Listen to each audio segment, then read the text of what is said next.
My ex-husband texted me the other day, and he said, "Why in the world would you do this? Why would you bring up the past?" To me, this isn't the past. This is my present. This is my life. And I'm trying to deal with it the best I can to move forward.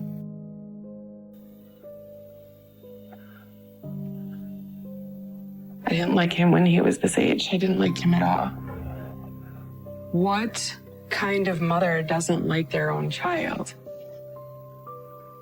Just his eyes.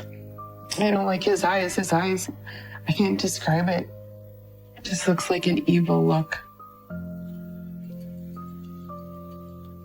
This little boy hugging a teddy bear grew up to become a murderer.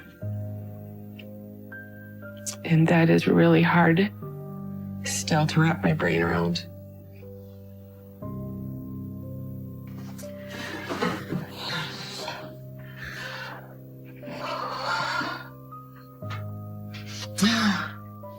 I wanted to go to college to become a nurse. My first year of college, I got pregnant with Derek. I was 19 years old, and I wasn't ready to be a mom, and I was scared. November 13th of 1991, I had my baby boy. He was so perfect, and with his black hair and big cheeks. Thought about all the things we could do, riding bikes and playing catch and playing with Tonka trucks and just doing boy things.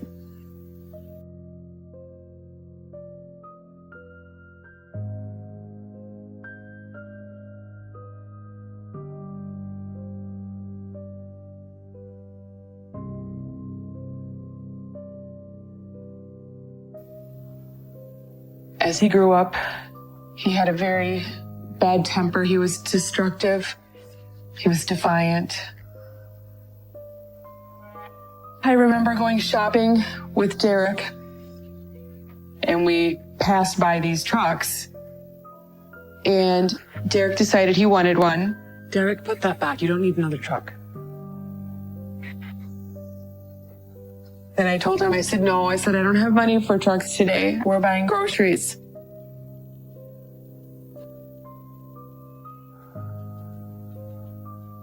Instead of putting it back, he slammed it on the floor and started pounding the truck on the floor until it broke.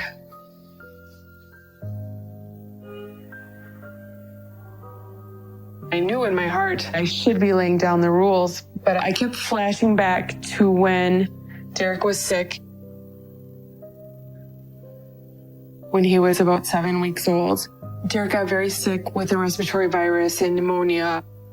He ended up having to be life flighted in the helicopter to a large hospital in Duluth, Minnesota. And the doctor had said to me, I can't promise you he'll be alive when the helicopter lands in Duluth. It was really hard on me.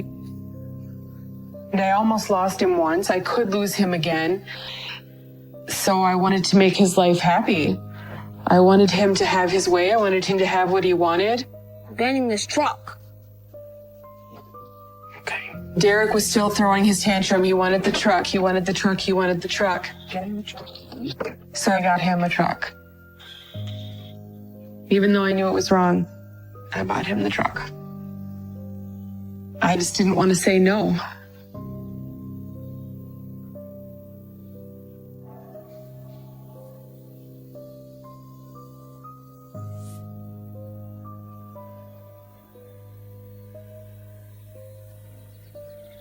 I always noticed he had these things. I thought they were quirks, like OCD type behaviors. He wouldn't touch his food, a sandwich or a donut, even like potato chips. He would eat with a fork. And Derek never played with his toys. They just had to be, all his toys had to be in order. He wouldn't build buildings or anything. He just put them in order.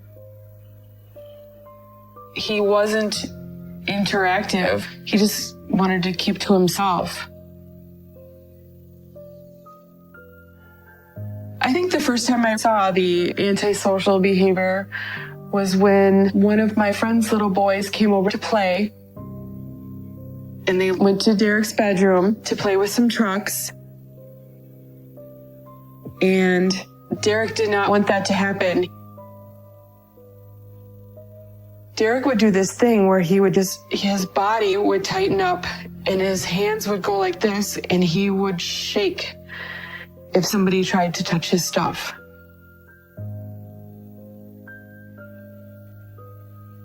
I remember Derek with two hands pushed him in the chest, pushed him down, and started to hit him.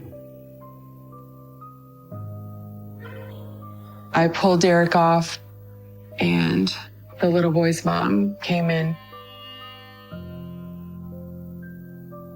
I didn't tell her that Derek had pushed him and hit him. I had said that Derek didn't want to share his toys. So Derek stayed in his room by himself, and the little boy was out with me and my friend in the living room, just hanging out with us while Derek stood guard of his toys.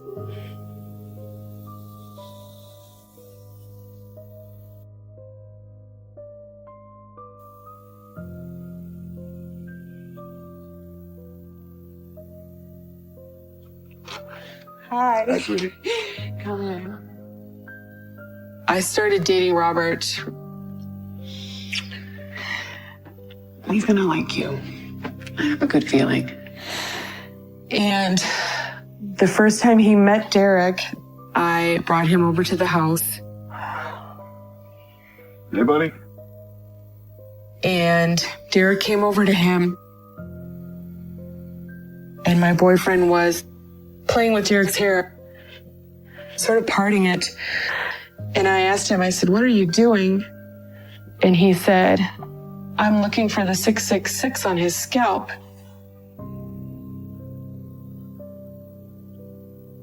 I didn't take it seriously, but I thought, oh my gosh, there is something wrong with Derek and other people can see it. Hey, don't you, buddy? I asked, I said, "Why did you say that?" And he said, I kind of was joking, but I kind of wasn't. It was just the look in his eyes, I think. When he was little, he had, the big, round, bright blue eyes. And then suddenly they just they weren't big and bright anymore. They were small and squinty. Like there was no emotion in them, it was just a blank look.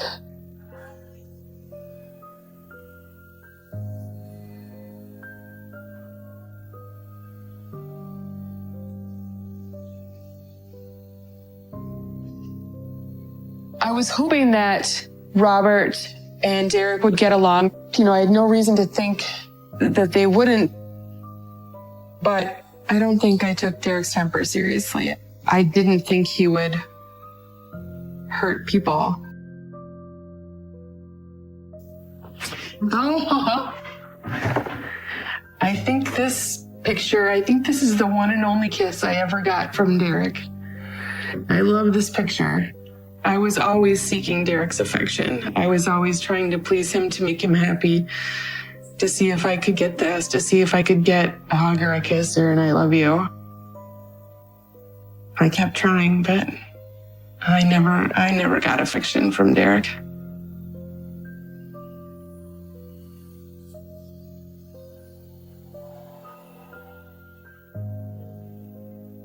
Derek had never had rules before Bob came into the picture.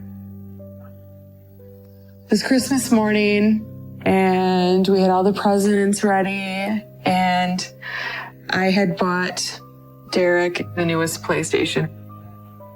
I was so excited. I had taken my lawn chair to Walmart, and I had camped out, and I had sat, and I had waited because I wanted to get this video game for Derek. And Bob had gotten up first, and Bob had made a big breakfast. And Derek woke up and goes to open presents. And Bob said, before we open presents, we're going to have breakfast. And Derek's like, I'm not hungry. You know, he wanted to open the presents. And Bob said, we're going to sit and we're going to have breakfast. Look, I said the presents can wait. Now take a seat.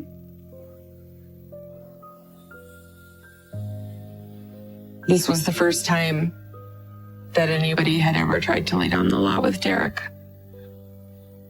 Derek said he didn't want to eat. He didn't like scrambled eggs. And Bob said, you're going to sit there until you eat those eggs.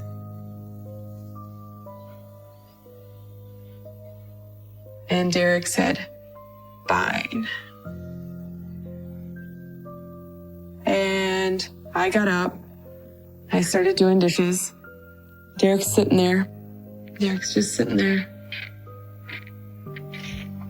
And he sat there. And he sat there. Derek sat there the whole day until it was time to go to bed.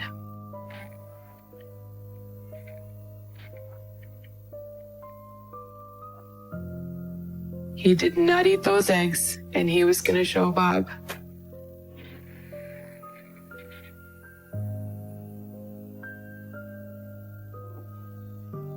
The next day, Bob went to work. I went to his room and I told him, I said, today's the new day. I said, Bob's gone. Let's go open presents. But Derek was mad. He was still mad the next day that he didn't have his Christmas. Instead of being super excited that I got him this video game that he wanted, Derek smashed the PlayStation.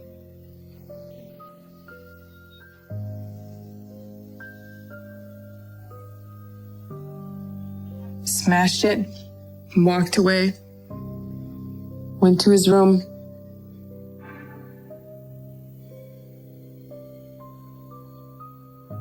And that's when I boxed it back up.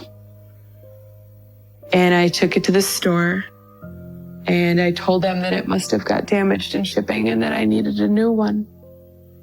And the store replaced it. And I gave it to Derek. And then he had his PlayStation. I'm embarrassed that I did that.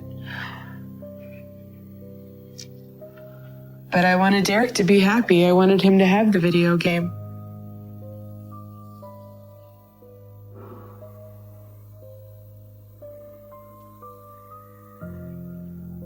Bob was never physical with Derek, but Derek wanted Bob to get physical. Derek would be in his room playing video games, and we would say, it's time to go, let's go. Hey, turn this off. We're going to take your mother to dinner. He would just sit there Hey, come on. Let's go. and continue to play video games and ignore us. And Bob would get in his face. Bob would stand between Derek and the television and say, get up, we're going.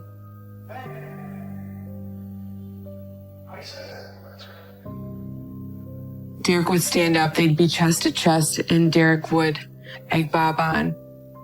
Like, come on, what are you gonna do? Are you gonna hit me? What are you gonna do? Come on. Derek would challenge Bob. I think Derek wanted Bob to hit him so he could press charges and have Bob go to jail. Because I don't think Derek would have fought back. Whenever there was arguments between Derek and Bob, I always blamed Bob. Even if I knew that Derek was wrong, it was more important for me that Derek was happy than Bob. And I felt hopeless.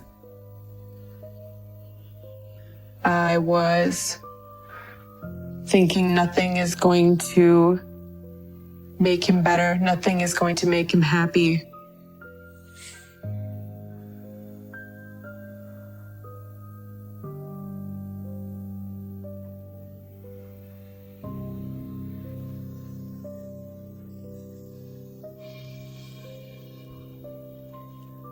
Macy was tall and thin and beautiful. She had long, dark black hair, big round brown eyes. She was really funny. She was really bubbly, really outgoing.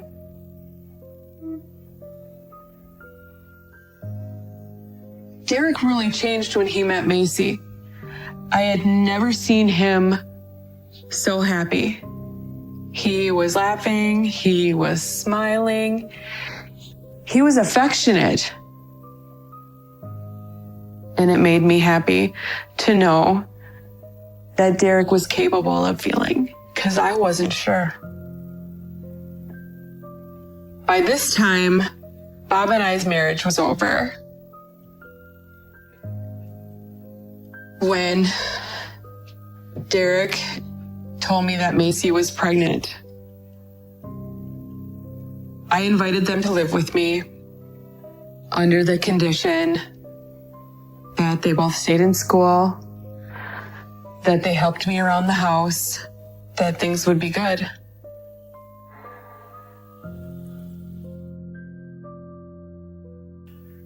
That's when he told me, "You better sleep with one eye open, mother, because I'll slit your throat in your sleep." And I thought, he just might do this.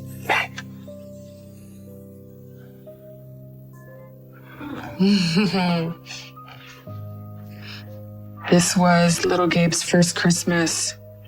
This was a happy Christmas.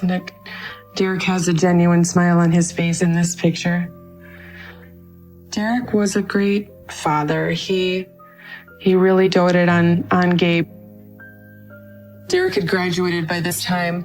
Macy was still in high school, so Derek took care of the baby all day long. He fed the baby, he changed the diapers. I was proud. We were really happy, but it was just a short window. It didn't last.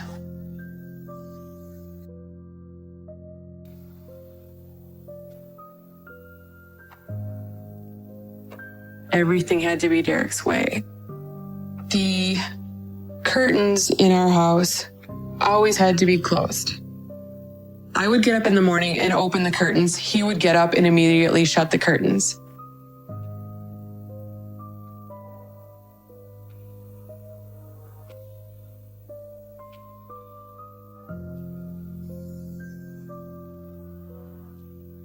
The only time Macy was allowed to leave the house was to go to work. She had to go to work and she had to come straight home. Where were you all day? Out with some friends. I don't care. You gotta come home as soon as you don't work. We are your life. We are your life, okay? I apologize. It seemed like it wasn't love anymore. It was control. Listen to me. And they started arguing a lot. You come home right after work, okay? Derek. And once Derek and Macy started fighting, Derek started fighting with me. You're a pathetic loser. Started calling me names. He always called me stupid. He called me pathetic. He would taunt me and laugh at me.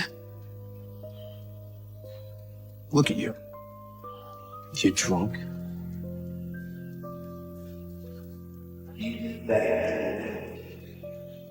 He would get in my face and he'd be, "You're such a loser.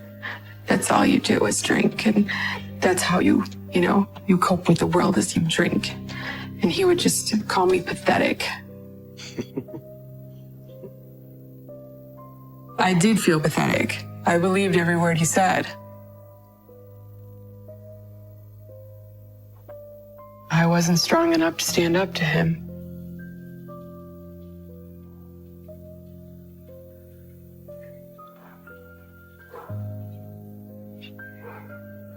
He started making threats to harm me when he was about 19. Derek bought an AK-47 without my knowledge. When I first saw it, he had it on the kitchen table. He had it out. He was cleaning it. And I walked in the kitchen and Derek aimed the gun at me.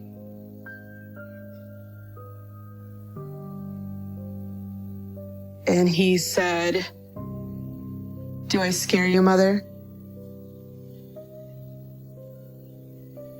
And I thought, oh my God.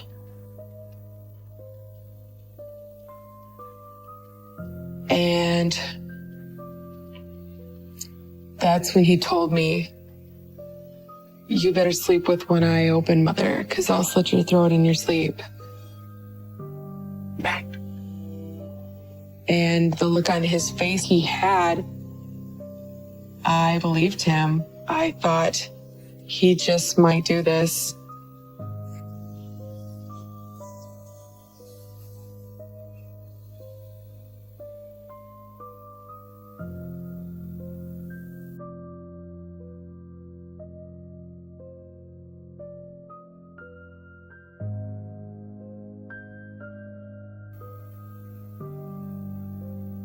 I stayed in my bedroom all the time, even though it was my house. I didn't want to be out. I didn't want to see him. I had one of my friends put a deadbolt on the door. Hey, what, are you just gonna drink in your room? He'd knock on the door and ask me if I had all my paperwork in order and about my life insurance and who was the company and where were the documents. Answer me. And I would drink alone in my room. That was my escape. My room was my physical escape, and my alcohol was my mental escape. I wanted to be numb. I didn't want to feel. But I felt guilty. I thought, what kind of mother doesn't like their own child? That just isn't natural, you know? But then I would tell myself, he's not natural either. I was afraid of Derek's temper, his anger, and that I thought that he was a ticking time bomb.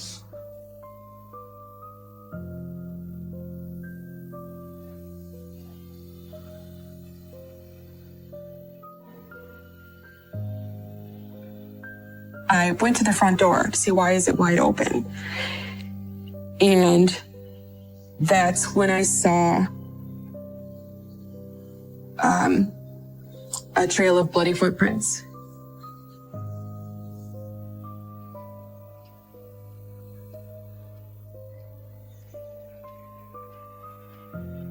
I had no idea when Derek would ever leave my house, ever. I pictured myself 80 years old with him still living with me. I saw no end in sight.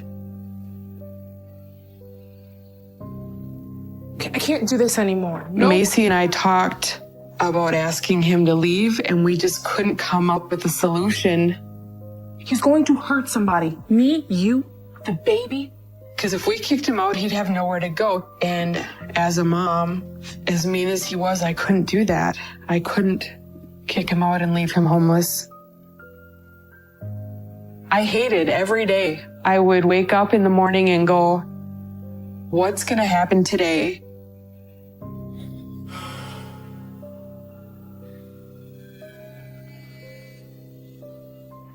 We had a dog. Her name was Lucy. She was a yellow lab.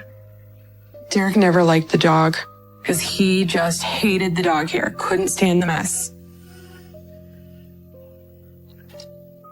I got sick and I had to have my gallbladder removed. Lucy!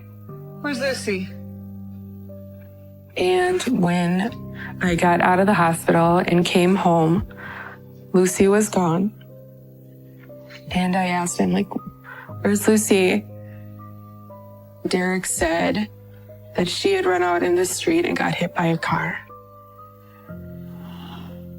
He said he called the police, and the police took her to the vet, and they had her cremated. I asked him, where's Lucy's ashes? And he said that he didn't keep them because it was extra money to keep them from the vet.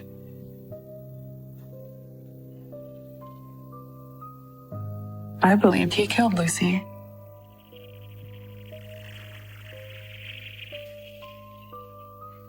Lucy never, we lived in that house 2 years. Lucy never ran out in the road. But I guess I just kind of tried to pretend to believe his story because I didn't want to believe otherwise. I didn't want to believe that he killed her. So in my mind, I'm like, yeah, she got hit by a car. I was afraid to ask for help. I was afraid that Derek would find out that I had talked about what was going on. And I was afraid of the repercussions, what Derek would do if he found out that I told people. My dog was gone. I didn't know what was going to be next.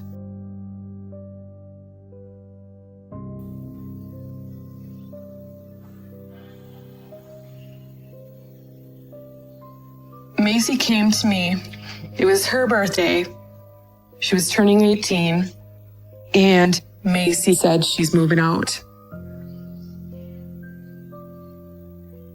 She had told me it was because of Derek's controlling ways and because of all the arguments. She just wanted to move out and to be able to live her life and not have to do whatever Derek told her to do. Macy was leaving just herself. She was leaving the baby with us. She knew Derek would never let her have the baby. I was jealous that she was getting out. I was jealous, but I was proud of her. She was doing something I never had the guts to do. She was leaving. And I cried and we hugged and I told her I understood and I told her I was proud of her. And I told her I was glad that she was getting out and she was going to be free from Derek.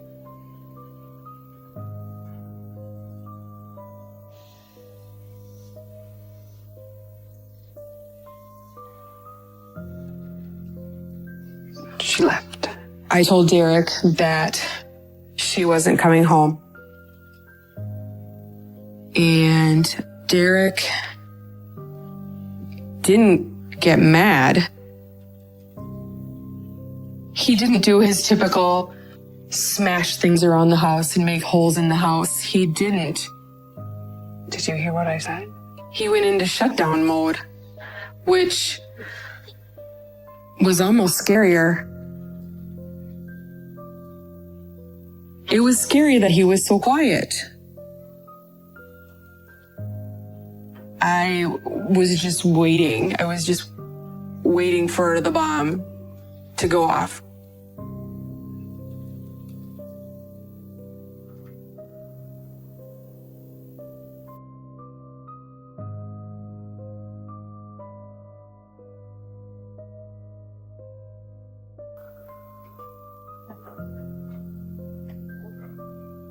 Derek was acting really weird, like I had never seen before. Derek had the curtains open in the living room. Why is she doing it? And he was pacing back and forth in front of the big picture window, wringing his hands, saying, "Gabe's never gonna call another man dad. Gabe's never gonna call another man dad." And I'm like, "What are you talking about?" I'm like, "What is wrong with you?" And he's like, "Gabe's never gonna call another man dad." He just kept saying it over and over again. And it scared me to death. I didn't know what to do. So I called my ex-husband. I called Robert and I said, I'm like, "Something's wrong with Derek." I said, "Can you talk to him?" And Bob says, "Yeah, I'll call him later. I'll call him when I get off work." Later, Robert emailed me saying he had talked to Derek. Derek seemed depressed and had felt hopeless, but he said he was going to be okay.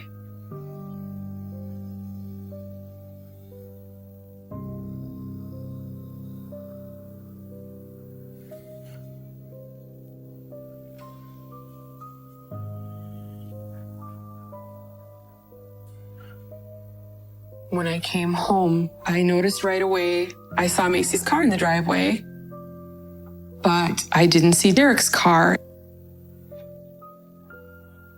And I looked at the house and the front door was open. And right away, I'm like, okay, something's not right. I went to the front door, see why is it wide open? And that's when I saw a trail of bloody footprints. What immediately went through my head was Derek got mad and punched the mirror and he's bleeding. I followed the footprints through the house and down the hall, leading to my bathroom. The bathroom door was closed. And coming out from under the bathroom door was a huge puddle of blood.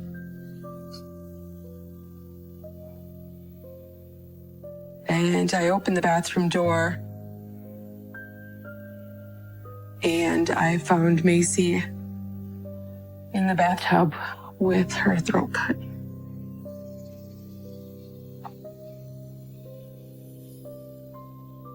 I felt like I was watching a movie, or I felt like I'm like, this can't be real. This can't be happening. I was slipping in her blood. I went to get the phone to call 911. The police showed up. That's when I had thoughts of oh my God, where's the baby? I was telling the police, the baby, I don't know where the baby is, the baby. And they went in the house and they looked around and the baby wasn't there. My thought was, he's gonna do something to the baby and then he's gonna kill himself.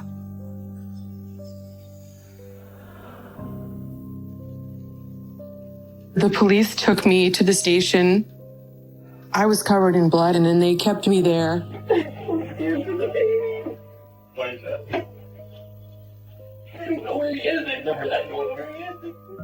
This was me at the police station right after I found Macy. I was begging them to help me find Gabe. And I kept yelling at them to stop talking to me, to go look for the baby. What does it matter what my birthday was or what I used to do for a job? I was frantic. The police kept asking me, where do you think he went? Where do you think he'd go? I had no idea where he would go.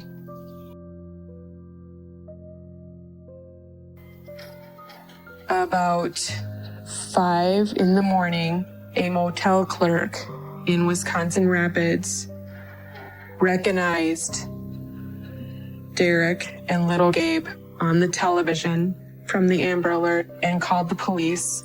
And I was in panic mode. I didn't know if if the police came, if he would start shooting. I was frightened that Derek would kill the baby and kill himself.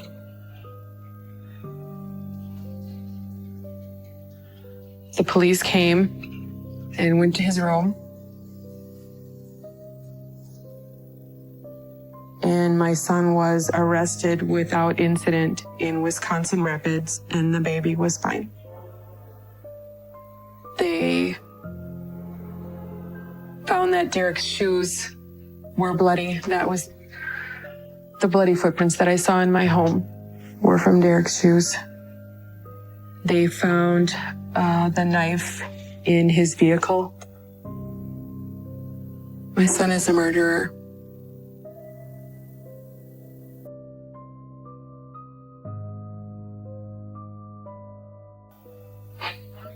Hey, Mother, it's me. I'm sorry about this whole thing. I didn't mean for anything to happen like this. I'm really sorry. I was not expecting a phone call. I did want to believe he was sorry. I wanted to believe that he didn't mean for this to happen. They got into an argument and it got out of hand. All I can say is I'm still just really sorry about the whole situation. There's nothing I can do about it now. I would do anything to go back in time, but it's not how life works. He was saying he was sorry, but he didn't sound like he was sorry. I love you too. Please take good care of my baby.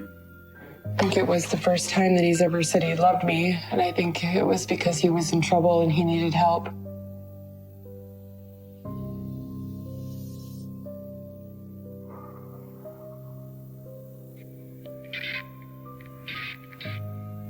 I had met with Derek's public defender multiple times.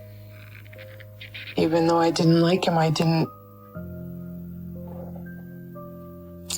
want him to go to prison. I've always fixed things that Derek did. I had done it his whole life. That's all I knew. You know, Derek screws up, I've got to fix it. Derek breaks something, I've got to get a new one. And I thought, he's in trouble. I need to help.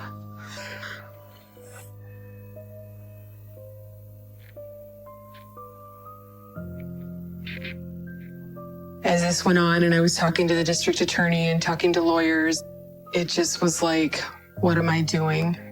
Why am I trying to help him when who knows what will happen if he gets out? You know? What next?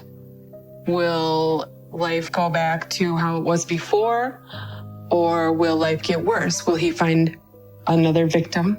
When does this end?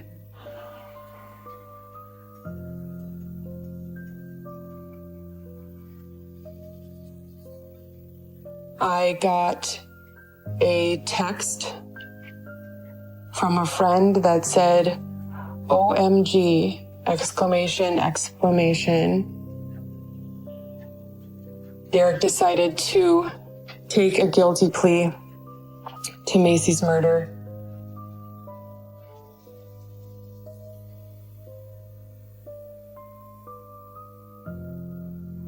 I was glad. I think I was glad. I thought, I'll be dead in 40 years. I won't ever have to be around him again. Gabe is mine. I adopted him. And he is my little boy. I've been raising him since he was 2. Just doing what I can to move forward with him to try to keep him as healthy and normal as I can. But every day, like, I'll see Gabe do something and it'll remind me of Derek and it freaks me out. I'm like, because I don't want him to be like his dad. I know it's probably not a big deal, but you know, if I make a pizza, Derek won't eat the pizza. I mean, oh my God, I called him Derek. Gabe. Oh, can I stop? Yeah. It's been almost 5 years since the murder, and I'm trying to heal. I'm trying to let people know what Macy and I and little Gabe went through. I know people are gonna judge me, and I carry so much guilt. I have so much guilt. I loved Macy so much, and I wish I could have saved her. She was a smart, beautiful girl, and I'm ashamed, I'm embarrassed. Every day I wonder what I could have done different. If somebody asks me, why didn't you do something? As mean as Derek was, I never imagined a murder. I was scared of my son. And I didn't know what to do. I didn't know where to go or how to get help. And I just feel I have this horrible guilt that I never did. It's been a long time since I've talked about this. I spent a lot of time, or most of my life, being a policeman, 35 years, and 20 years ago, when this happened, people didn't believe me. I've got some family members who don't want to talk about it. It's been said and done, it's over. Forget about it. But Clay was a part of our history. Yes, Clay was evil at times. But yeah, I still love him, you know.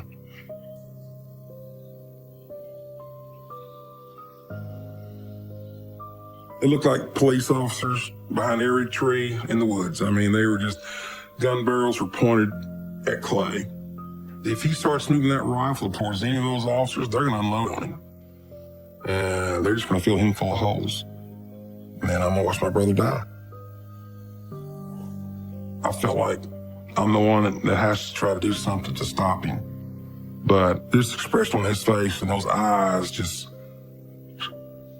told me volumes that my little brother, is evil. On July the 7th, 1965, my father died in a plane crash. And on that day, my grandfather held my hands in his hands and he goes, "Walt, you're the man of the family. You're it. You don't have a daddy now. Your brothers don't have a daddy. You're the oldest. You gotta take care of them."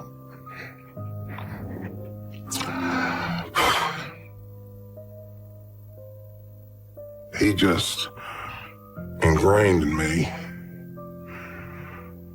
I was supposed to look after my mother and my younger brothers.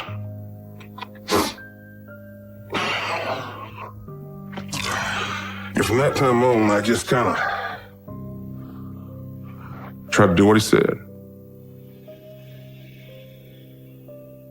My stepfather, he married my mother 4 or 5 years after my real father died. And Clay was a joy of our lives when he was first born. That's little brother. When he's about 3 years old, probably one of the most beautiful children you'll ever see in your life, in my opinion. Just didn't have a mean bone in his body. I was about 13 when he was born. Me being the oldest, I would, take care of Clay. If he needed to be fed, I'd feed him. If he needed a diaper change, I'd change him. And I was glad to do it. I wanted to do it. I just loved that kid. I really did.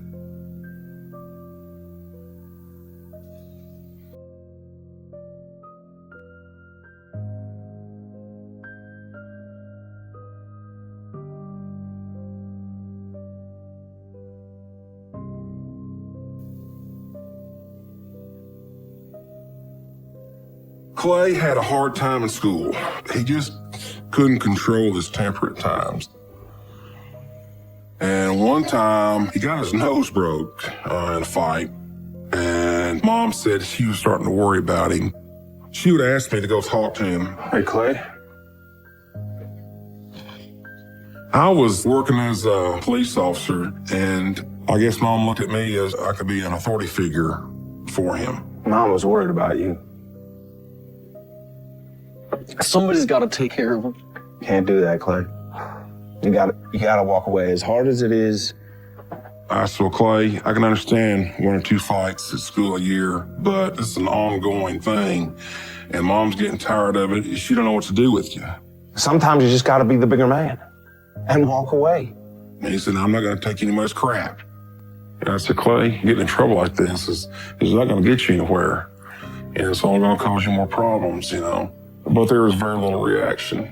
You got to promise me you're not going to let this kind of thing happen again. I knew he was a little more aggressive than most kids once he lost his temper, but I didn't think it would turn into what it did.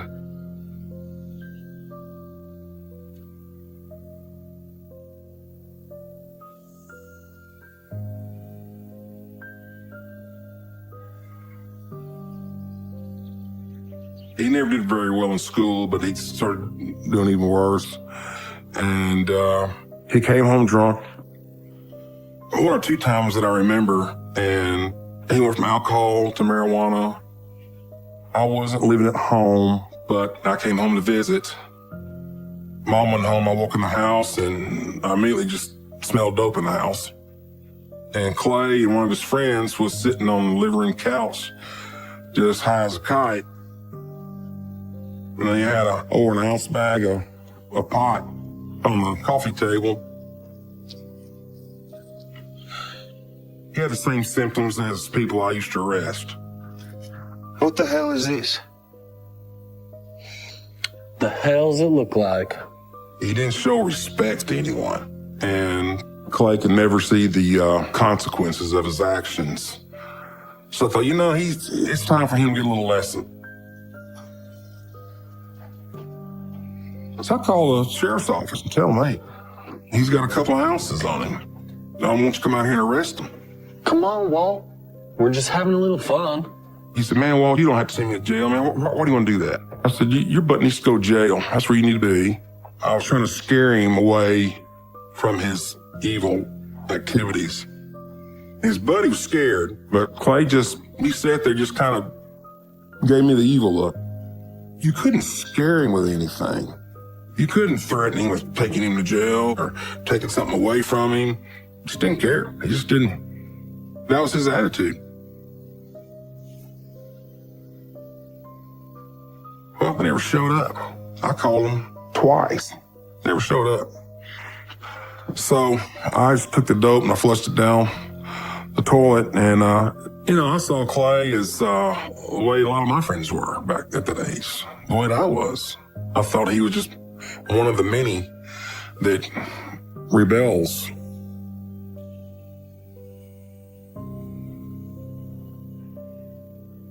At first, Roy seemed to be a pretty good guy. Mom seemed to love him, but he just started getting a little meaner. Probably one of the worst nights I remember, I was at the house. All of a sudden, I heard my mother and Roy screaming and hollering at each other upstairs. When I walked into the bedroom to see what was going on. What's going on? Roy was on one side of the bed. My mom was on the other side of the room crying.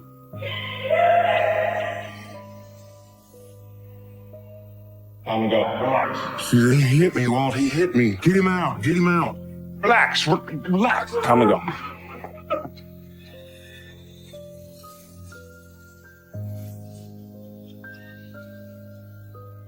Clay was across the hallway in his bedroom, and he heard every bit of it. I just glanced at him as we were walking past, and he was just standing there, had his big blue eyes, and they were filled with tears. I didn't say anything to him. He didn't say anything to me, but he was becoming more angry.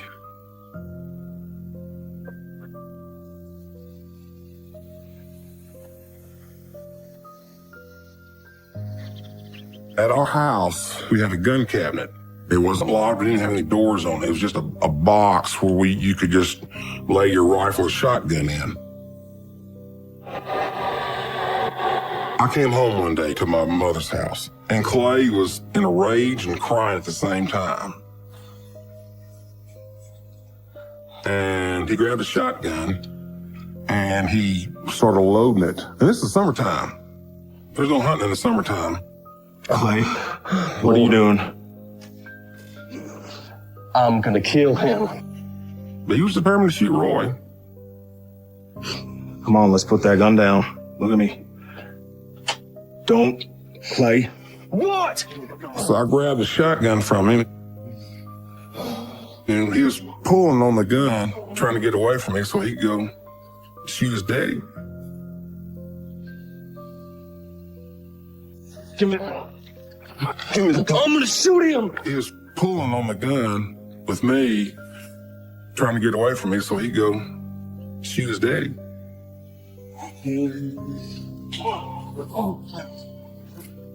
I finally jerked it out of his hands. I grabbed him by the collar and we just went outside and we talked.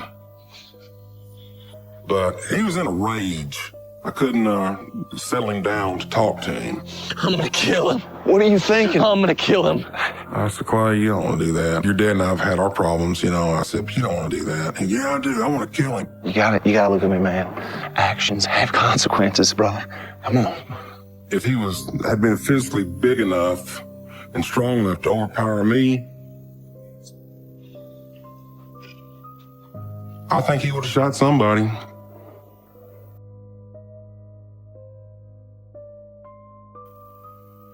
After his dad left Mom, he just was so withdrawn. He just wasn't the kid that he was prior to that. I remember one time I go home and no one's home. And I find a drawing tablet and I just thumbing through it. And there were these satanic drawings. Pentagrams of Satan lives, you know, I love Lucifer, that kind of stuff. And that's not right. In my mind, you know, that's evil. That's the contrast of God. Our mother came home. I said, have you seen this? She said, no, not really. I just assumed it was schoolwork. And I said, look at this. She was stunned. I mean, she was aghast. She said, I had no idea this was in here. Hey! When Clay came in the house, he could tell by the way Mom and I were looking at him that something was wrong. And when he realized that I saw his drawings, I mean, he just wanted to come at me. Those are mine. What are you doing? It's my stuff. You have no right to my stuff. And he's just going off. No! Stop it! I said, Clay, what are you thinking? This is our mother's house. She doesn't approve of it. I don't approve of it. We're not going to have it. And I just ripped him up. No, please stop! He blew up again, you know, I don't mess with your stuff. Stay out of my stuff.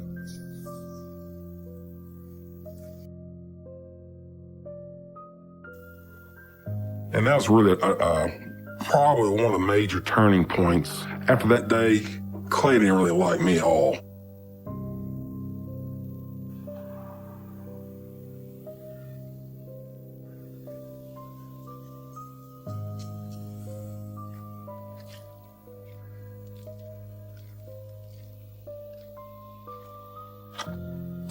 Where Mom lived, we hunted on her property quite a bit.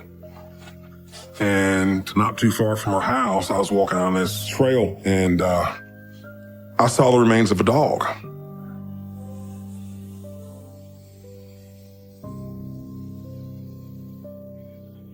And the entrails of the dog, like intestines, it looked like they were spread out over in a kind of a circular diagram. There were some marks drawn in the dirt and some formations made out of rocks.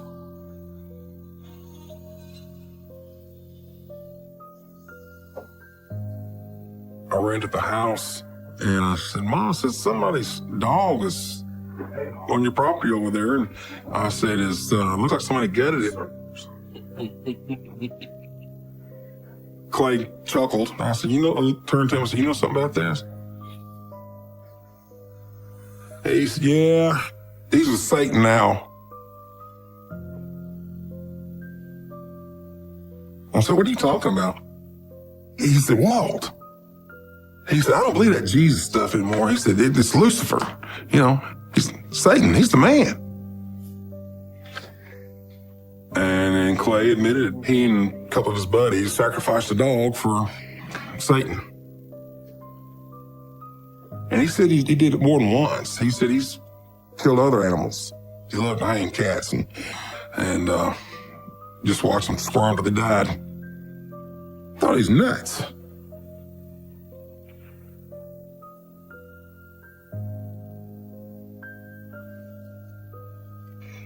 I didn't want to believe him, And we grew up with animals, dogs, cats, ducks. He never exhibited anything like that before. He loved animals. Pictures like this to remind me that he did like animals, that he was affectionate towards animals. He never showed any animosity or anger or anything towards an animal that I ever saw.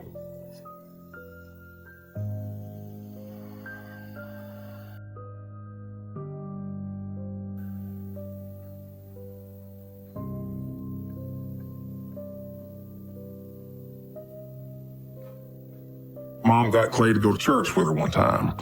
And it took. I mean, he grabbed a hold of it. And from the time he was 16 till he was 22, he was all about Jesus. He knew the Bible by verse better than I did. This was when he was serving Jesus. He was a godly young man at this time. And he just took a burden off of us. Now we knew that he was going to bigger and better things. This is what we wanted him to become for the rest of his life, you know.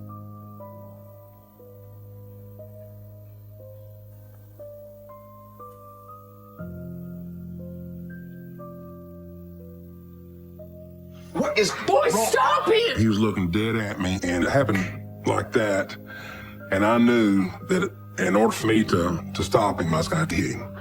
Boy, stop it!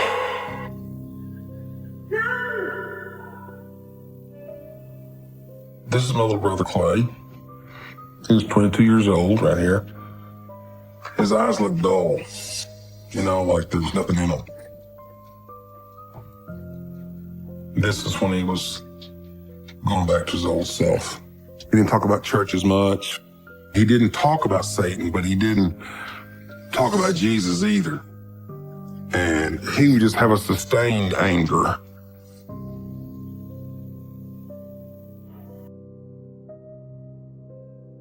There you go, Mama. Oh, thank you, sweetie. You're welcome. It's so good to see you. Yeah, I wish I could come by more often.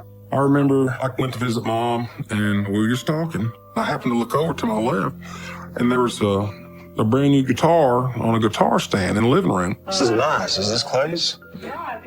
So I went and picked the guitar up, and I was just strumming the guitar, just playing a few chords. And I heard the Clay's door just slam open.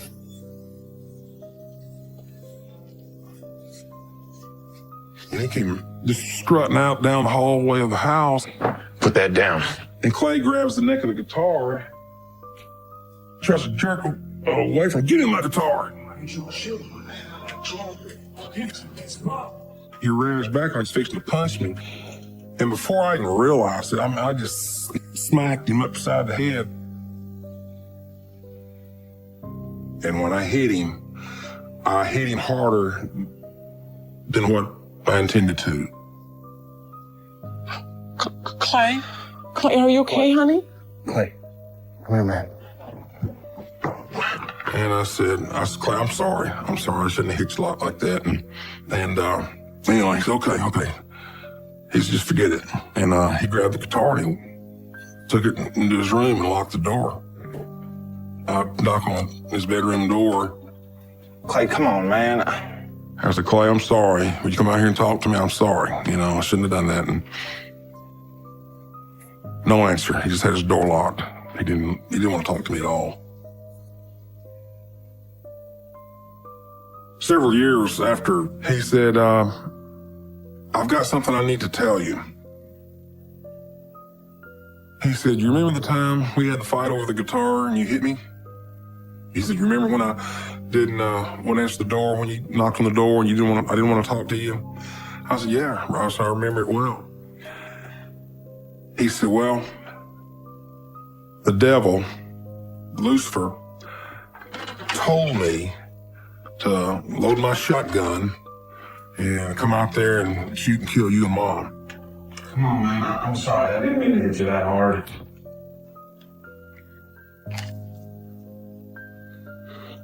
And the only reason I didn't is because Jesus himself was telling the devil he's not going to do it.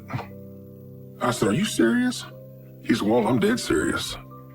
Satan told me to kill you and Mom. And I loaded my shotgun. I was going to go out there and shoot you and Mom. He was struggling with good or evil.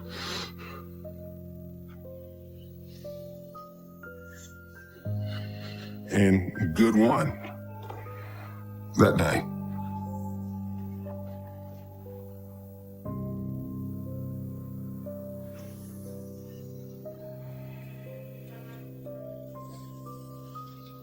He stole some things from a neighbor, and my mother asked me if I could go to court with him. He was found guilty of the charges, and and the judge asked me, what do I recommend? Your Honor, he needs to take responsibility for his actions. Immediately, without hesitation, said, I think Clay needs the maximum. And the reason for that is because I thought there was still hope for Clay. If the penalty was severe enough, if he could feel the consequences of his actions, it might straighten him out. It might knock some of the hardness off of him. Clay was standing to my left, and I could see my peripheral vision. He turned and he gave me that evil look. He hated me at that moment. I mean, he absolutely just couldn't stand the sight of me. He just watched people sleeping. Just to know that I can kill them anytime I want to. Just to know that I can walk out of here, out of this room, and either leaving them alive or leaving them dead. I said, did you hurt him? Did you kill him? He said, no, I didn't hurt anybody. He said, but it just means just to know that you can. It's just for the thrill of it. I didn't tell anybody that. I didn't tell our mother that.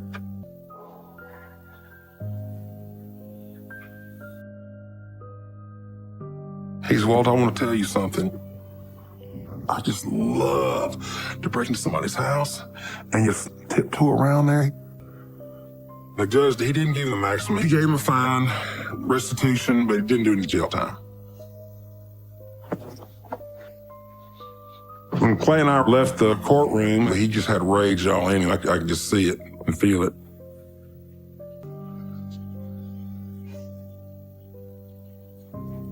I knew what his temper was, but I didn't think Clay could kill anybody. I didn't want to believe it.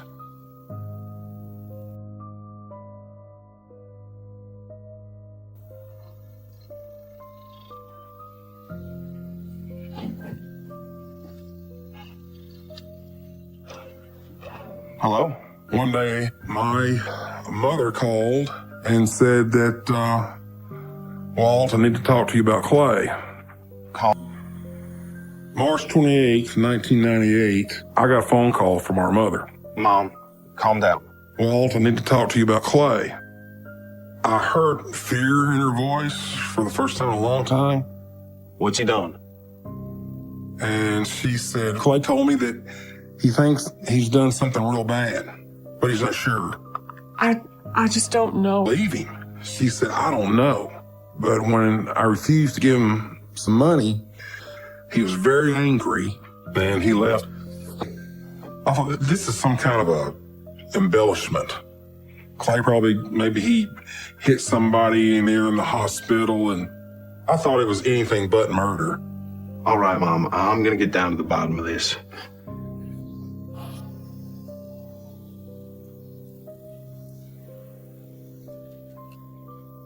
I'm a policeman. I carry a pistol wherever I go. And if Clay is on a killing rampage, and if he points a gun at me, there's a good... How to help him. And she said, he came to my home. I noticed he was all scratched up. Clay, what's wrong? He had scratches all over his face and arms. And she said, he told her, I want $1,500 so I can go to Mexico. He kept repeating it.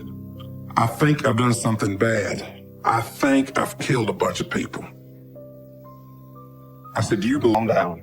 And my first statement was, well, what's he done now? I think he might have actually killed somebody. Mom said Clay told her that he may have killed Misty.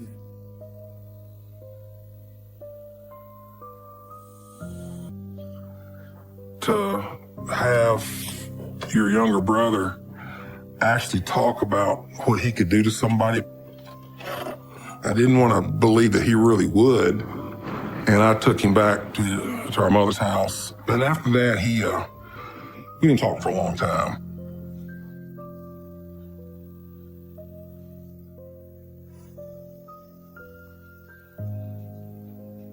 Misty was probably 20 years old. She was just a nice girl, you know, and she seemed very sweet, very honest, very innocent. But their relationship it became volatile. The police went over to Clay and Misty's home several times to either he'd slapped her or beat her or threatened her or did something he wasn't supposed to. It looked like police officers behind every tree in the woods. I mean, they were just, gun barrels were pointed at Clay. Hey, stay there. He had a rifle in his hand. I knew if he starts moving that rifle towards any of those officers, they're going to unload on him. They're just going to fill him full of holes. Good chance I'm going to shoot back. I need to find out any more information that might be available. So I called the local sheriff's office. Swallow. I said, Sheriff, I'm Walt Chavis. I'm Clay Smith's brother. I got to talk to you about my brother Clay. He said, where are you at? And when he asked that question, I knew in my heart, in my soul, that there was something to this, that he probably did kill somebody.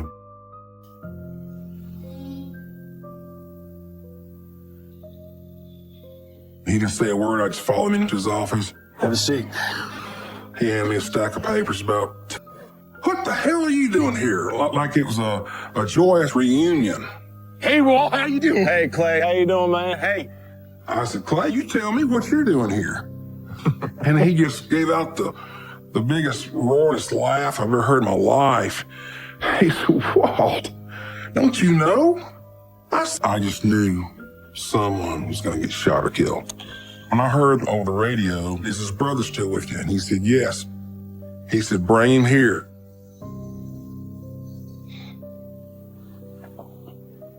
I saw my little brother standing in a little clearing. Don't come closer to me. Hey, I see you moving your room. Don't you move. Who she was at that time. I wasn't coping with what I was just given readily.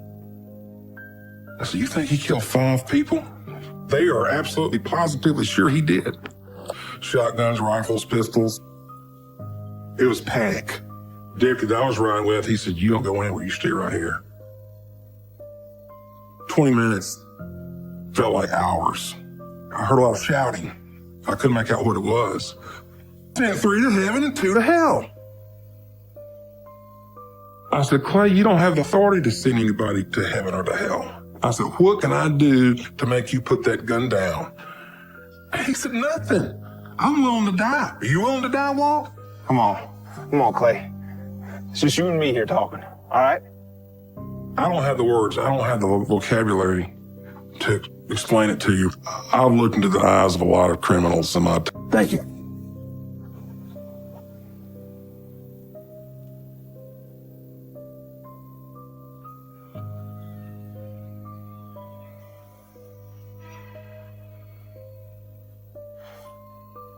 When we arrived, 6 or 8 officers at one time started hauling on the radio.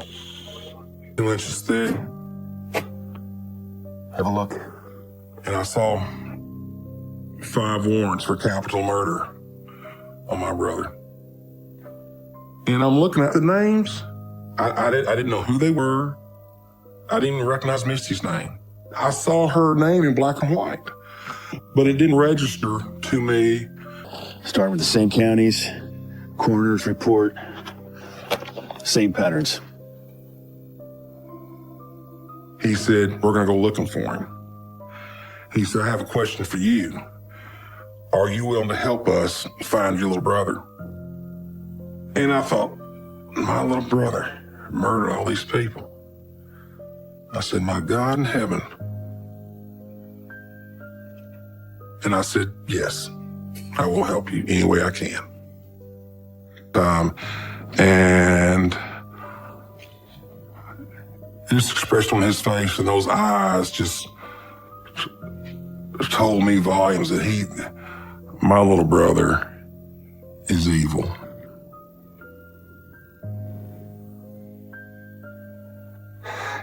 Clay, come on. I started talking to him just about stuff, members of our family. I said, man, what do you think Mom's gonna think? Break her heart. What about Misty? Man, I'm gonna watch my brother die. I felt like I'm the one that has to try to do something to stop him. Clay? I got within about 20 feet of him. And he said, Walt, he's running. He's got a gun, When I heard the word gun over the radio, I thought, man, they're gonna kill him. I could see deputies jumping out the cars. They're running, they're hitting the woods. And they're all carrying weapons. When I said that,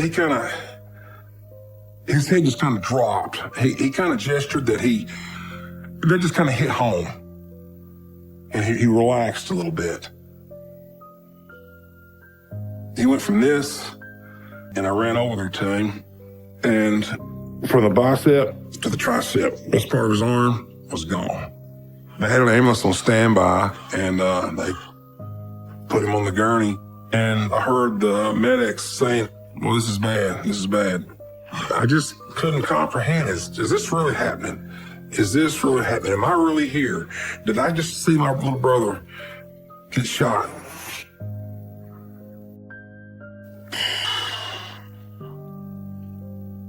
That's one of the bodies. That's something that I wish I could forget for the rest of my life. I've seen hundreds.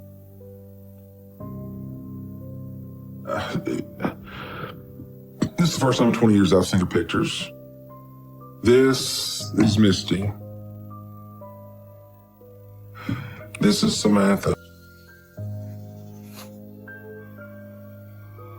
And I said, Clay, my belief is whoever killed them, whoever shot them, I believe that person needs to die.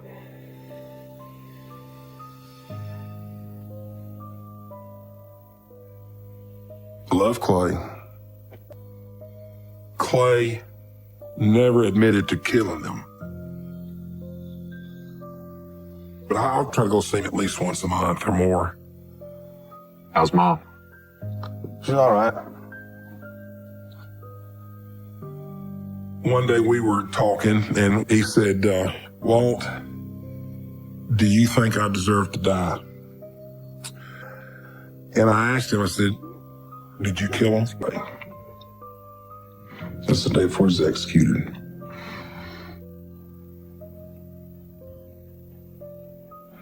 I got a smile on my face because that's the first time in 2 years I got to hug him. Did you kill all those people? And he looked down and he never would say anything.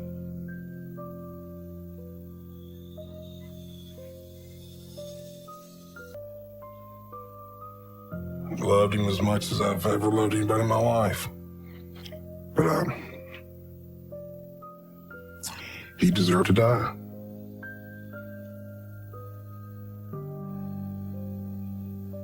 Hundreds, maybe a couple of thousand deaths, but the crime scenes that I worked in the past as a police officer, I didn't have any feeling for it, or very little. I was trying to do a job. Nothing like this. This is personal.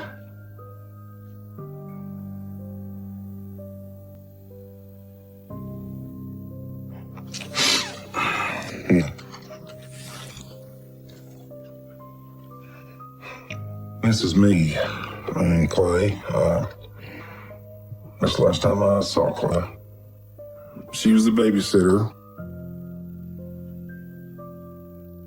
And this is Shelley, the mother of these two children.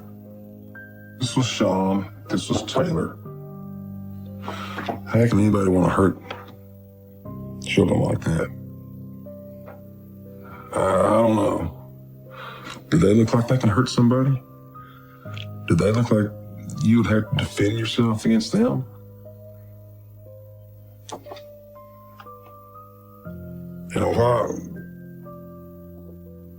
Why he wanted to... Well, David's execution was just my pastor and myself on Clay's side. Prison officials gave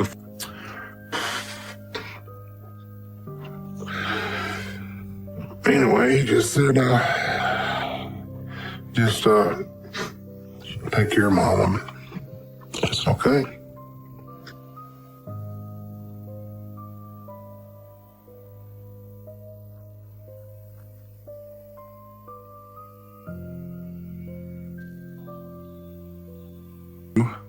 I could have been the one that could have prevented it if I'd have just, seen clearer what Clay had done and what he was doing before he committed that terrible crime. I did what I could, what I thought I could do, and it just wasn't enough.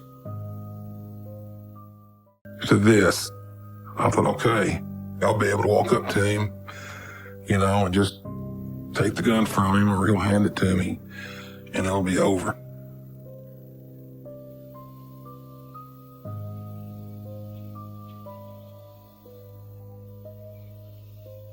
And as he was lowering the gun, boom!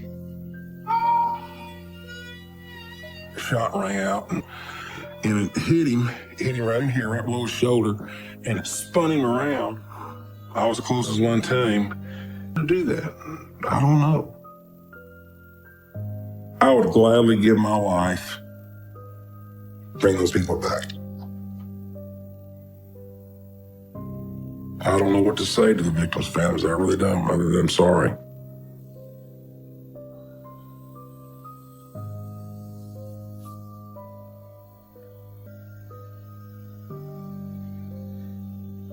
After all this happened with Clay, it softened me. It really did. I was a policeman for 20 more years after that. When I used to take someone to jail, I treated them more human, I guess, instead of just a number who violated, or there wasn't as much crying as I thought there might be. We spent about 2-3 hours with him, talked about the good things in life. The tallest man is my father. Formal statement. On this day, May the 8th, 2001, Clay King Smith was pronounced dead at 9:03 p.m. The victim's friends and family, they were hooping and hollering, yeah, and we're glad the bastard's dead now, and stuff like that. They look happy and everything as if they were living a normal life, and they're just... It's so far from the truth. It's just really hard to see this picture because of what he believed in, and then therefore... He said, Walt, he said, I love you.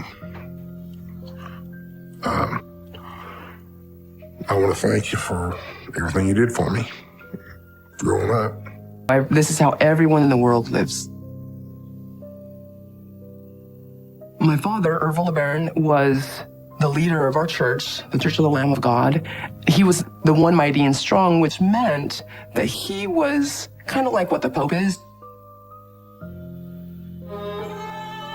When I was growing up, we believed that I was there for some of it. But I try not to, I don't think of Clay in the bad terms. I don't think of him as the murderer. I don't think of him as someone who used to beat people up. I think of him as my brother. I regret things that I could have done that I didn't do. different.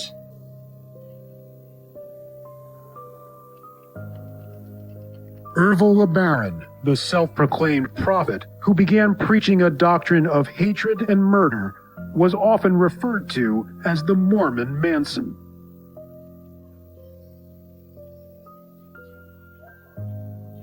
Police believe those responsible for the murders are followers of the Church of the Lamb of God, but their identities are not known. Because we couldn't play with anybody. I remember being a loner, but it was hard to understand why. And there are so many rules Our dad did not want us to watch any television, and my pastor just he just put his arm around me and prayed for me. And he said, well, let's go now. You don't really need to listen to any more of this. So we left and drove to my mother's home. And when I stepped in the door, Mom, I knew it was over. It was just a bad night, just a hard night.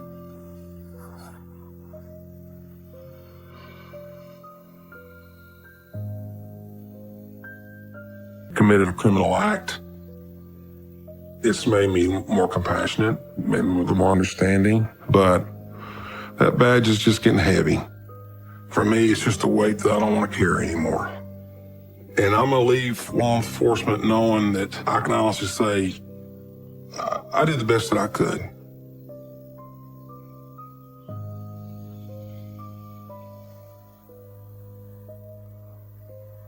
It's been almost 20 years, and I know the bad things that Clay did. Hi. I got us a little surprise. A surprise? A little something for us. she said, as long as we don't tell anyone, keep it a secret. And so she allowed us to watch television. If nobody was around and we knew nobody was in. I have never told my story completely like this. It's not an easy story to tell. Truth is, the right story has never been told. The whole story has never been told. It's only been told in parts. People just need to know the truth. He was God's representative on earth, which meant that we were extra special since we were the daughters of the prophet. And which also meant that we had a big obligation to do what was right because a lot was expected of us. It was our job to set and build the kingdom of God on earth.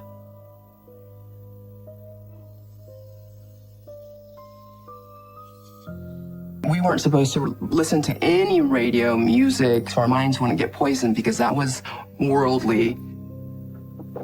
But there was a moment that my mother brought a TV home. But we didn't all live together in one bunch. Several wives lived together in different homes. I live with my mother's sister, who's also married to my dad, and her kids. So there's always a bunch of us in each house. But I didn't understand polygamy. I just knew that there was a lot of kids, there was a lot of wives, and we lived together. And this is how it caused us to believe a bunch of pain was caused, so much pain and loss. My father's teachings robbed all of us of our lives. We just never stood a chance to do anything.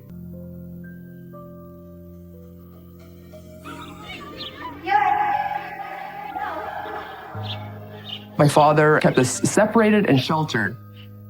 He wanted us to be completely isolated so we would not get influenced by the devil.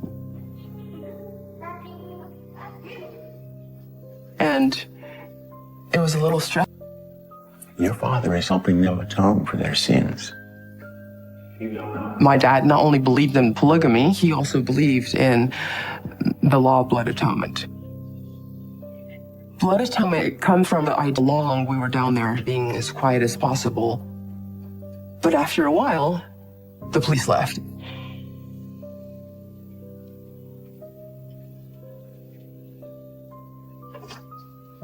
Once we were all alone again, since my brother opened the door, I liked the worldly things.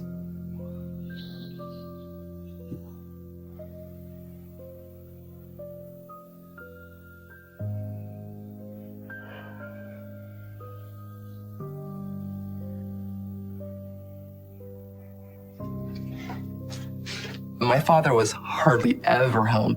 He would come and go randomly. My mother were my siblings, and I found out that the reason why my dad was being looked for by the police was because of the murders he had ordered. No one wants to burn in hell forever. Pursuing us, and the police were influenced by the devil.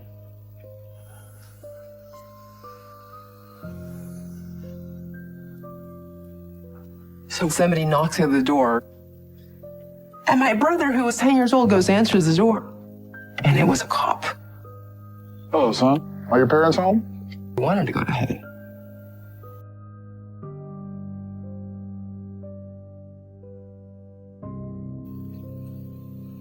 Sometimes the only way to save them from hell is for them to die. Go up, then we just turn the television on, and we'd have to be sneaky about it and not get caught. I loved Gilligan's Island, and I adored and just fantasized about one day growing up to be Ginger. But I knew in my head we weren't supposed to want that, so I was always afraid that I was going to go to hell because, that we believe that Jesus Christ died for our sins. However, there are some people that sinned so greatly that Jesus Christ couldn't atone for them, so they had to atone for their own sins by getting killed. And this would allow them to go to heaven. So in a way, it's a good thing because so my brother let us hop in, and then all of a sudden, one of our dad's followers makes all of us be super quiet. And we were rushed to go downstairs quick in the basement. Quick, everybody downstairs now. And we had to sit with our legs crossed on the floor. Hurry. They were trying to hide us. We had to shush, and it was super important. The enemy is here. I don't want to hear a peep out of any of you, understand? I don't know how to always say, my dad was so important and he was doing God's will. But my mom came and told all of us to never talk to the cops because they were after us. Why? But it's really hard.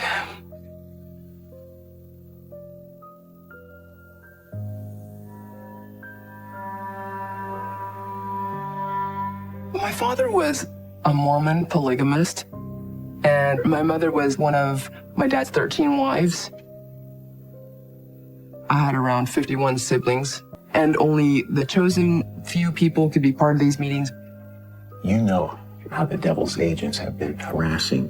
One day, I got to be in a meeting where we were talking about why Dad really was being persecuted. I was in a small room with a few other... Satan has corrupted them all, so you must never let them in. Come straight to us if you see any of the devil's agents around. Understood?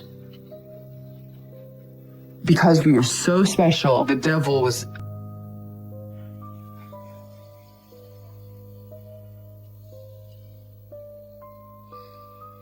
Every now and then, people would have meetings that were really important. And certain meetings were secretive. I had no idea if she was dead or alive. Most people assumed that she was dead. So they just put all her stuff in the dumpster. And she never came back.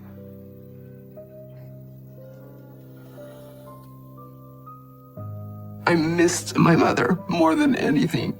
And I cried and cried and cried in secret because I wasn't supposed to cry about her. But I did. And he was in jail because he was being persecuted by the devil's people. God chose him. I absolutely felt like my dad was a martyr because he was told by God. He had these revelations. And people just didn't understand it because they were Gentiles. So since they didn't understand, they persecuted my dad. He is the one mighty and powerful. That is the price that you have to pay for doing God's will.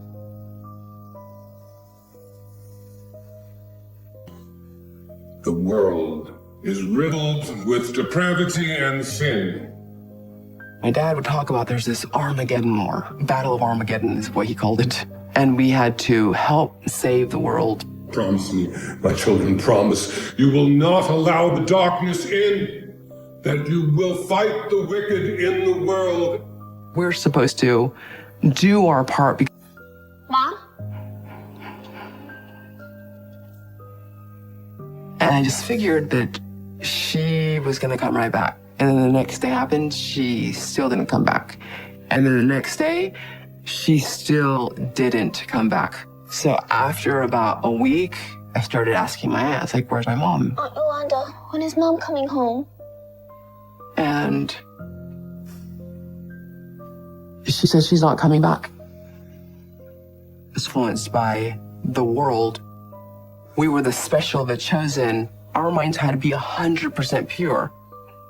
And so he sent us all to a ranch so that we could be disconnected from the world and focus more on just the teachings that they wanted us to learn.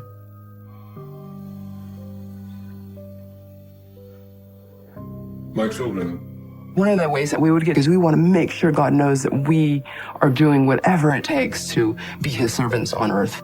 We believed that we were God's soldiers. If you sinned against light, you had to get killed. And there were people that got killed because they sinned a lot. He got whipped so hard because he let a cop in. This little guy is gonna get us all hung. We learned really quick, do not talk to the cops. Do you understand that? But I didn't understand that they were looking specifically for my dad. I believe they were persecuting us.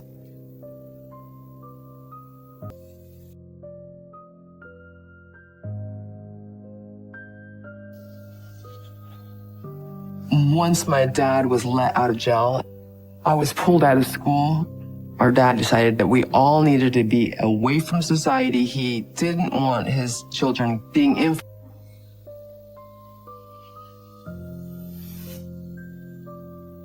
I was, like, I guess most children, very attached to my mother. I loved to be with my mother. Mom? One day, I woke up, and she was no longer there. Taught as an adult would get one of the books, like the teachings of the prophet Joseph Smith, our dad's writings, and we just gather in a circle and would be read to. I have traveled far beyond this ranch, and I have seen the world beyond.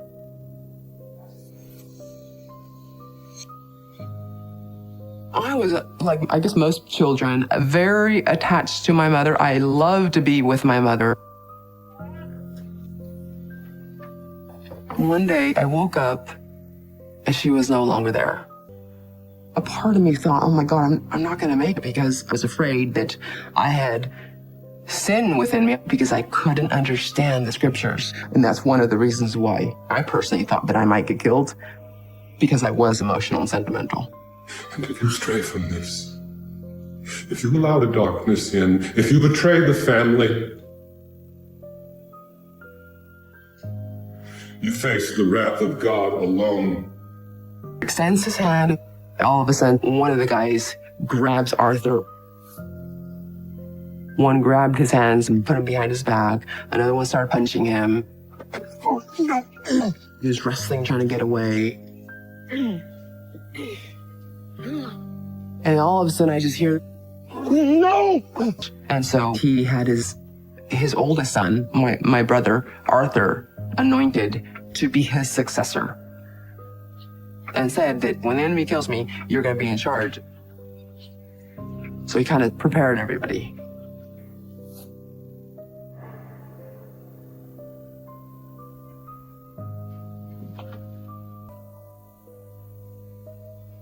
We went to the ranch to be protected, and we were not safe. And what was the most shocking is that the enemy was within our very own church. The men that came to kill Arthur were my uncles. I knew these men. Our dad died in prison. And I was absolutely shocked. The news reported that he had a heart attack. Errol LeBaron was found dead in this maximum security cell where he was serving a murder sentence. He apparently died of natural causes with no evidence of foul play or suicide. But we actually believed that he was killed. I was told that I was petrified.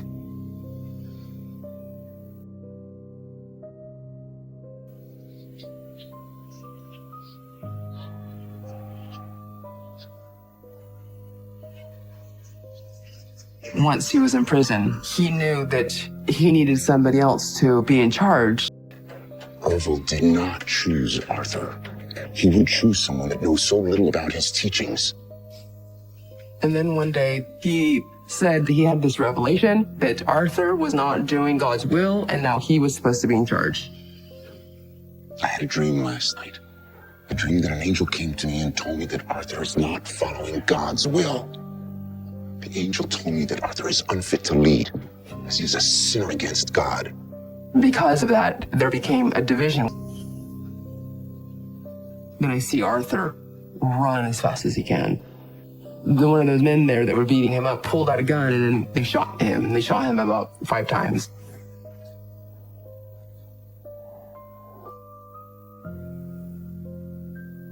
No! Arthur got shot.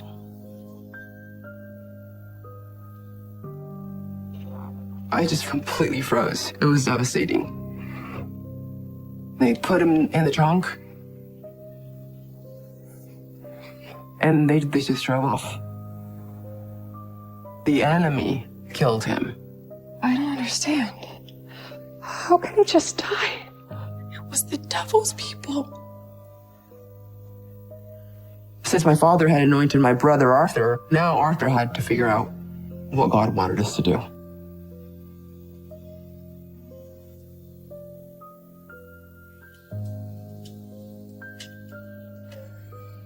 There was one of our dad's followers that didn't want Arthur to be in charge.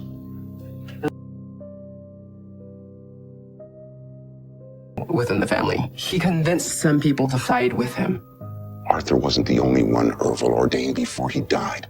He ordained me as well. You? That wasn't in Ervil's writings. No, but it is God's will. And then some people also sided with Arthur. So our clan, it was divided in 2. You all will help me send Arthur from this earth. Any who stands against me stands against God and will face blood atonement.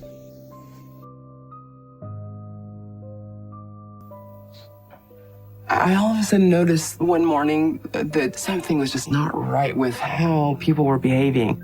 Everyone was sad about something, and everyone was talking in low tones.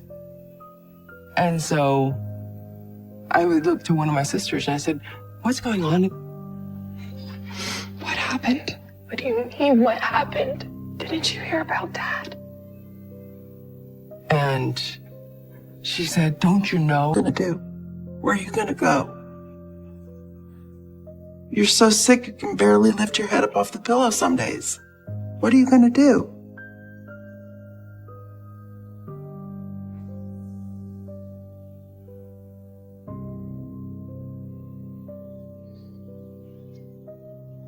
My health was deteriorating every day. I was sicker. This is Arthur. I really loved him a lot. I still miss him.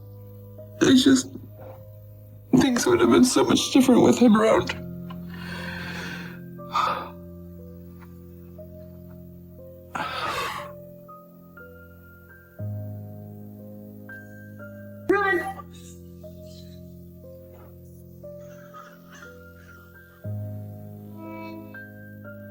It's early in the morning on the ranch, and one of my brothers comes over. There's someone on the edge of the property. I don't recognize them. And as I looked, I saw 2 men, completely in black, armed with rifles, coming our direction. It was the people that killed Arthur and didn't want Heber to be in charge. They were going to make us follow them or kill us. And I just yelled. Half of the people that I knew now needed to get their blood atoned because they were not on Arthur's side. She had to die for her sins. So he took her.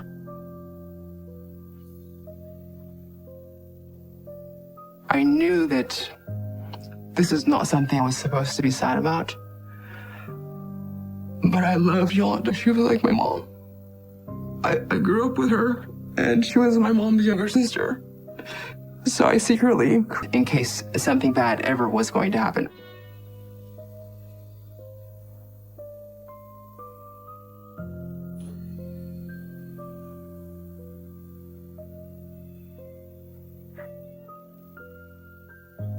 Shortly after Arthur got killed, I started noticing that there was people that just never came back again, never got talked about.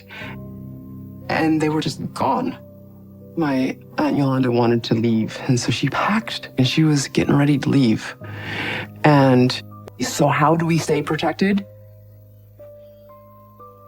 What Heber decided is that we all needed to have weapons so that we were not defenseless. He brought guns for everyone. I got a .22 rifle. He took us out to show us how to use the guns. And here we are, a bunch of kids on the ranch, armed to protect ourselves because we were afraid for our lives.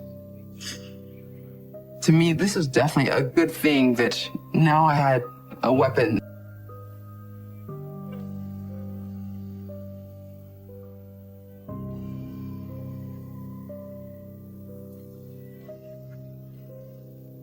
This is Heber when he was in charge. He was 19 years old. Him being anointed, he felt like that now he was a target. Once he was in charge, he went into soldier mode because he just had to start focusing on survival. My sisters ran! And we just ran as fast as we could. They started running after us and they said, "Stop or I'll shoot!"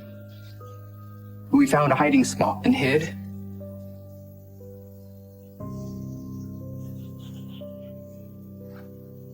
And then all of a sudden we hear a gun go off. Scared the hell out of us.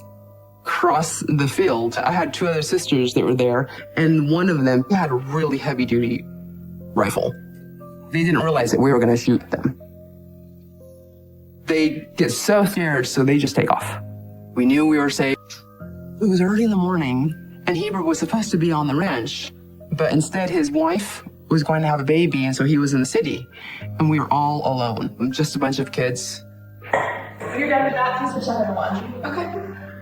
I'm telling my sisters what we were going to do, the dishes, the laundry, what all the chores needed to happen. And one of my brothers comes over and says, "Oh my God, we are being attacked." And as I looked, I saw two men completely in black, armed with rifles, coming our direction. Yolanda. Heber came to the ranch, and he decided to take Yolanda. You come with me, please. You can leave that. I just felt uneasy about it. I knew that something was not right. When Arthur was killed, Yolanda was on the ranch. She wasn't being proactive to help Arthur.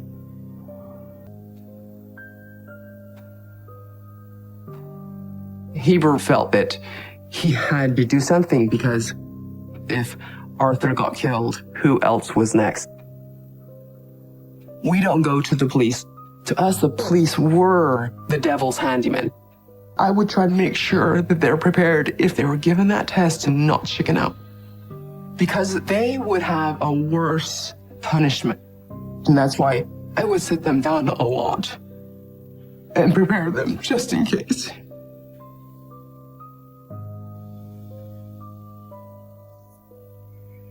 I could tell my brother was worried about something. I'm like, "What's going on? What's happening?" And he says, "I was chosen to be on this military mission."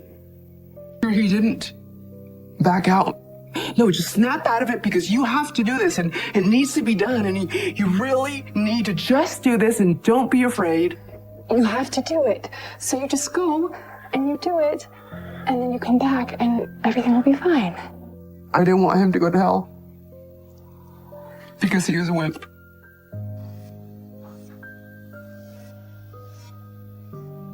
So we came out from hiding and we went back to the ranch. But we were always very afraid that somebody was going to come and kill us. Someone had to guard all the time. We would take turns guarding as children.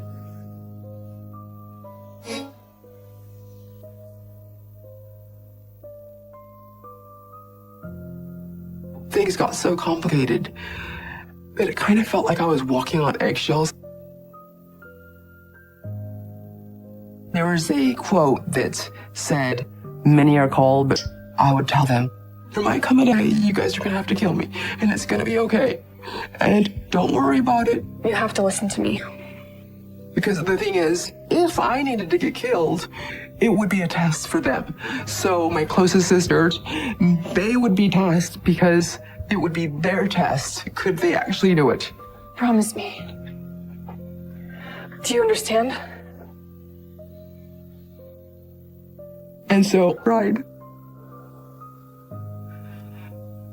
This is Yolanda. She was the one that I spent the most time with because she took care of the children. I was devastated because I couldn't imagine being on the ranch without her, being separated from her. I was just so scared. It was so hard to accept because I loved her so much.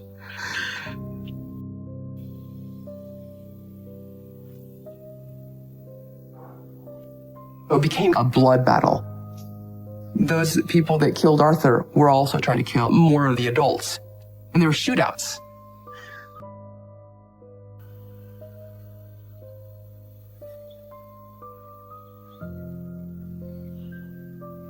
It was early in the morning. Leo shows up with 4 other men. And the guys walk up to him. They're really serious. Hello, Leo. Arthur, What's going on? was hoping we could talk. Something was not quite right about the situation. This encounter was not normal.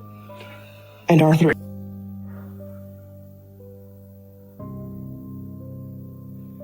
Former Mormons went on a killing spree provoked by the misguided belief in blood atonement.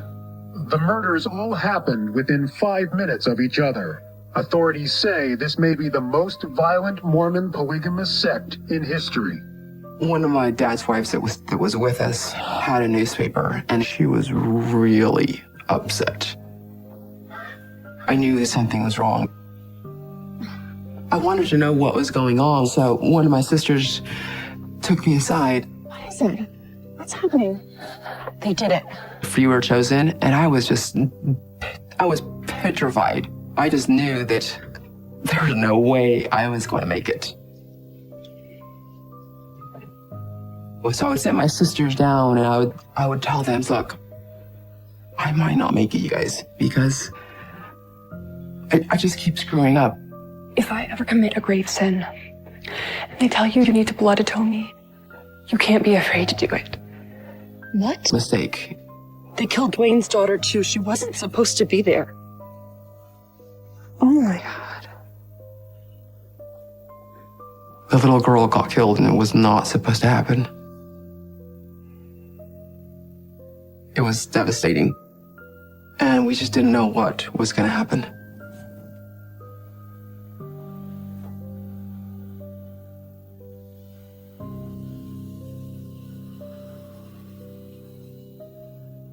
And told me that they had killed Dwayne, Mark, and Ed.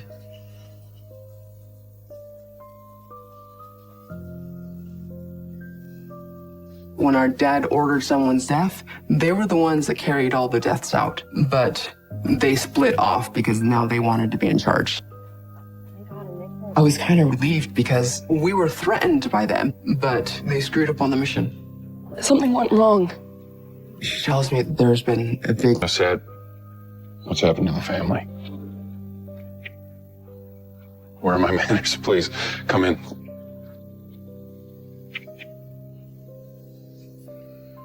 I can't. We were scared and couldn't do the mission. We shouldn't have come here. So what we ended up doing is we decided we were going to go back home. And we just drove back home. We didn't know what to do, what was going to happen. We just were hiding and waiting for someone to come or something to happen.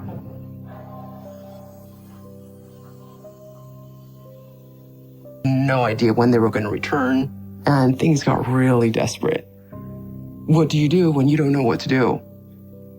So we decided, my siblings and I, that we were all going to get together and hold a prayer circle, that somebody was going to be praying 24 hours. We were not going to break the chain. We're all kneeling down.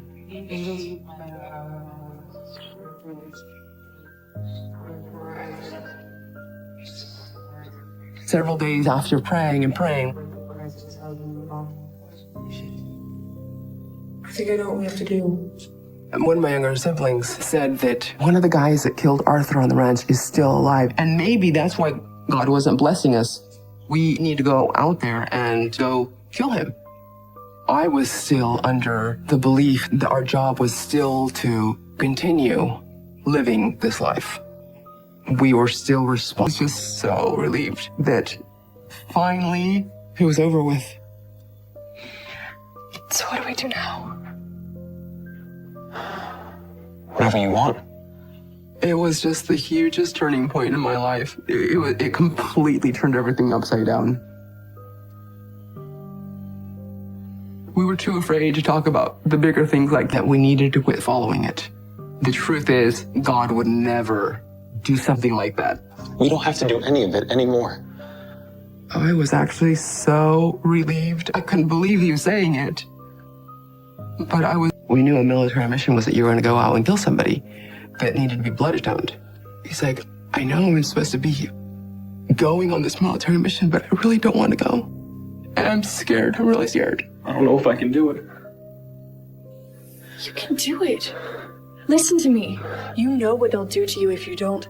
I was scared for him because I thought, oh my God, my brother was chickening out.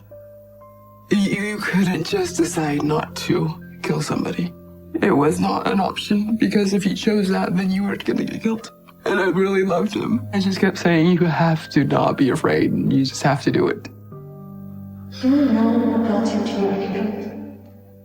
I was giving him a lecture to make sure.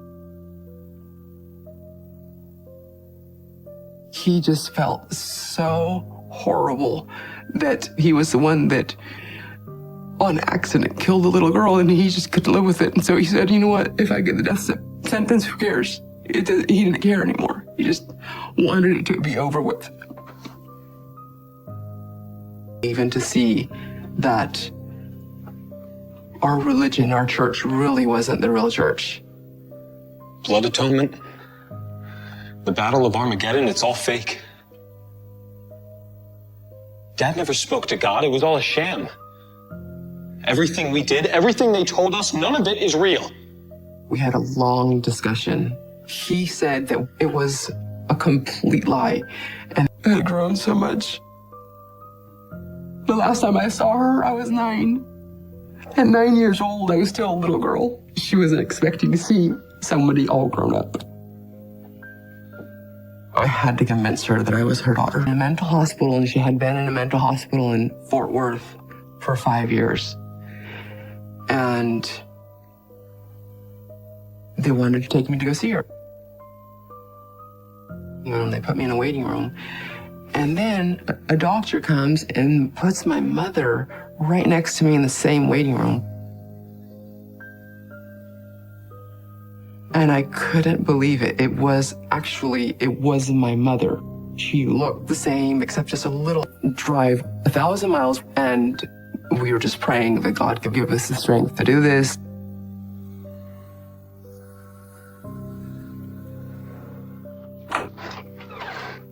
Girls, what a surprise. Is everything okay? He starts talking to us and he's like, hey, how are you doing? So we kind of start chit-chatting and trying to behave normally. Everything's fine. We just wanted to see if you'd heard from anyone. There's no one left at the ranch. It's killings. Things you just can't take back. You can't bring people back to life. It was devastating how much loss there was. For no reason. For stupid religion that wasn't real. I consider myself a spiritual person. I do believe in goodness. I do believe that we're here to do good things. And I hope to do as much good as I possibly can because we need to have LeBarons doing good and amazing things.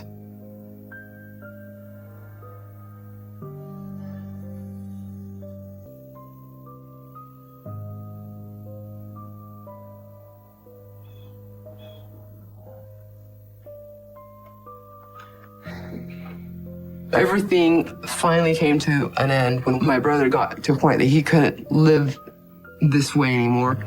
Are you okay? No. And he convinced me to believe.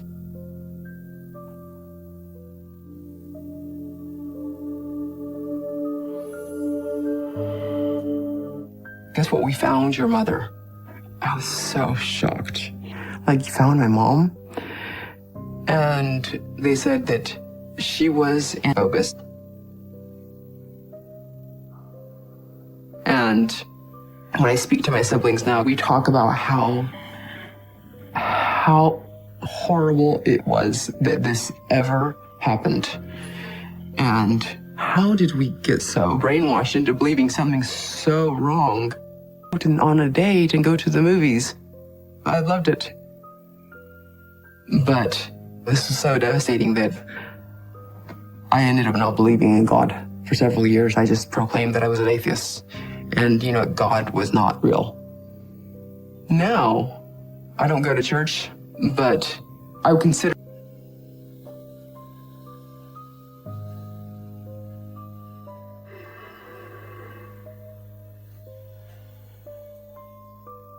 eventually, there became a time where everyone was hiding, and I was one of the oldest left, all alone with a bunch of kids.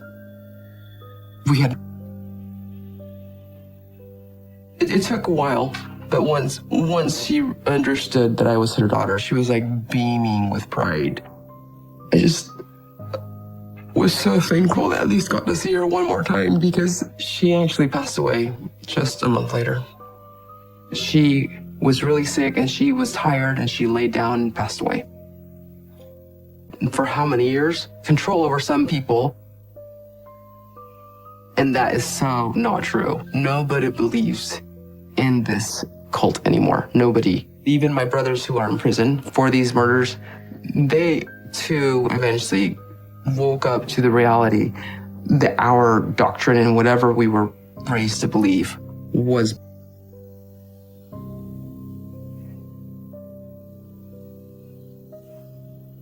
out there. There's still this looming fear from some people that Ervil LeBaron still has, even though he's been dead, responsible for carrying out God's orders. So it just all of a sudden became the mission. And me and her were going to kill him.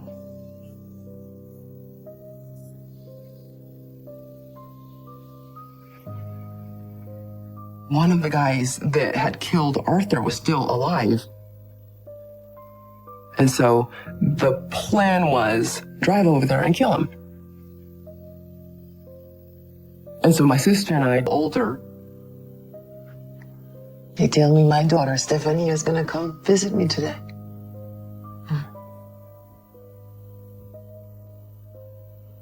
And she could not recognize me. I was so shocked. You don't remember me? I'm your daughter. My mother was in this mental institute because she just couldn't take it and had this mental breakdown.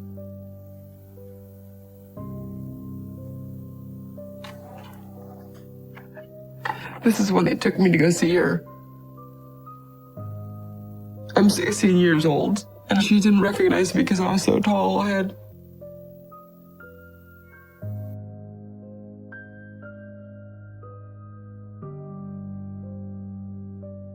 I always really wanted to be an actress.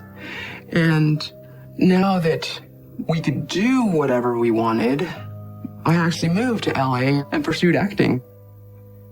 What that did is expose me to the real world. Things that I never did, like go out and buy pretty clothes and go out.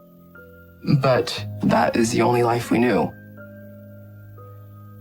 Now we all are living normal lives and helping each other through what had happened in the past. But living happy, living in freedom and living normally.